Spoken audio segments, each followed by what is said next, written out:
All right, let's start with power, because we're all about worrying about our power supply. The slow pace of introducing independent power producers to the grid is placing pressure on the energy minister. As Eskom continues to battle to keep the lights on, there are growing calls for Minister Govan Mantashe to step aside.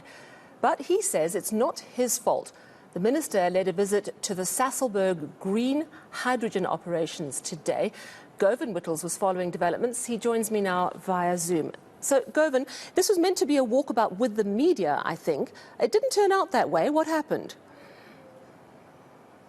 Yes, Ali, this was an official invitation that we received from the Gauteng Premier's office to accompany them on a site visit of Sasol's Free State operations. And what's happening at the operation is that Sasol is repurposing one of its electrolyzers to be used in the production of green hydrogen.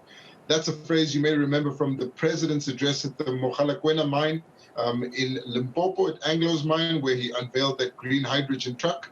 And again, in Gauteng, when he was speaking about the creation of a green hydrogen corridor from Limpopo to KwaZulu-Natal. And Sasol is playing an integral part of this. And the Premier's office in Gauteng invited us, but only once we arrived there, we were informed that there was no provision made for the media. And even after repeated requests for comment from the Minister of Mineral Resources, it became clear that we weren't going to speak to him, or not going to be allowed to speak to him today.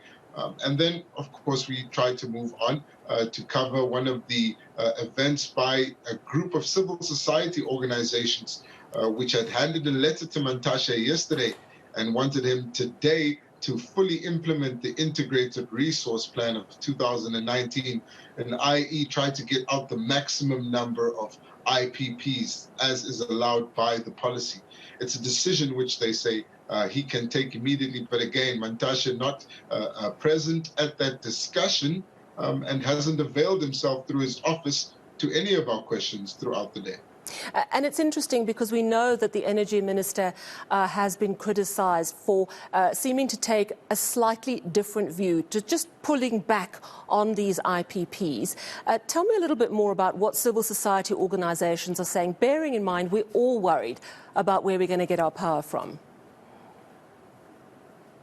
The main problem the civil society organizations have raised is that they believe that not enough IPPs are being secured or are being negotiated with by the Department of Mineral Resources and Energy.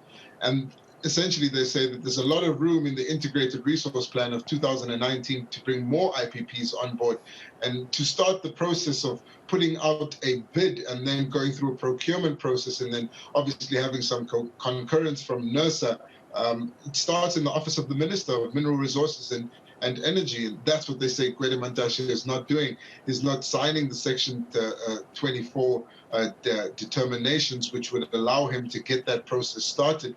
And they're questioning why the minister isn't doing this and saying that it's having a direct impact on the ability to keep the lights on. We've heard from a number of experts saying that while Eskom rolls out stage 6 load shedding or stage 4 load shedding, some reprieve that we are getting is from independent power producers who are able to contribute up to 2,000 megawatts of electricity to the Eskom grid. And without that, we'd be on an even higher stage of load shedding. So the value in having these IPPs contribute to the grid, selling this electricity to Eskom, even if it is at the price of bid windows 1's price, which was slightly higher than bid window 5, it still is worth it because we're managing to keep the lights on while Eskom seems to be faltering.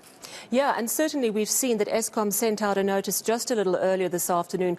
I think they were hoping to move us down to stage 2 load shedding from Friday, but they've said actually they have to stick with stage 4. Granted, it's not stage 5, but they were hoping to have sorted out the very intense levels of load shedding by now. We've also heard from the National Planning Commission in the last day, that of course is the advisory body to the president, a group of independent advisors. They think an energy emergency needs to be declared. So there's certainly a great deal of energy, pardon the pun, around this issue, but it does seem there's a push now for big decisions to be made. Govan Whittles, thank you very much for that update. That's Govan Whittles, our reporter there. Now,